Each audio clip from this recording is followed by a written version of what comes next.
വിശുദ്ധ പൗലോസ് ശ്ലീഹ എഫെസോസ്കാർക്ക് എഴുതിയ ഒന്നാം ലേഖനത്തിലുള്ള ചോദ്യോത്തരങ്ങൾ.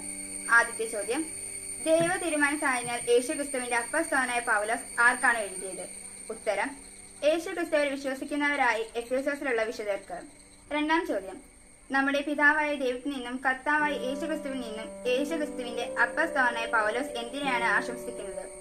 ഉത്തരം, കൃപയും സമാധാനവും. മൂന്നാമത്തെ ചോദ്യം, സ്വർഗീയമായ എല്ലാ ആത്മീയ വരങ്ങളും യേശുക്രിസ്തുവിൽ നമ്മെ അനുഗ്രഹിച്ചവനും കർത്താവായ യേശുക്രിസ്തുവിന്റെ പിതാവായ ദൈവ ഡാഷ്. ഉത്തരം, സ്തുതിക്കപ്പെട്ടവനാകട്ടെ. നാലാമത്തെ ചോദ്യം, യേശുക്രിസ്തു വഴി നാം അവിടുത്തെ പുത്രനായി ദത്തെടുക്കപ്പെടണമെന്ന് അവിടുന്ന് തന്റെ ഹിതവും ലക്ഷ്യവും അനുസരിച്ച് എന്തു ചെയ്യുന്നു? ഉത്തരം, മുൻകൂട്ടി തീരുമാനിച്ചു. അഞ്ചാം ചോദ്യം, എഫെസോസ് 1:6 ഈ പ്രകാരം പ്രിയപ്പെട്ടവൻ എന്ന് ആരെയാണ് സൂചിപ്പിക്കുന്നത്? ഉത്തരം, യേശുക്രിസ്തുവിനെ.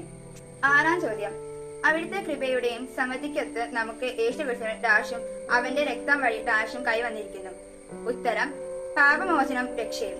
ഏഴാം ചോദ്യം, അവിടുന്ന് തന്റെ ജ്ഞാനത്തിലും വിവേകത്തിലും നമ്മെ സമൃദ്ധമായി ചൊരിഞ്ഞിരിക്കുന്നത് എന്ത്? ഉത്തരം, കൃപ.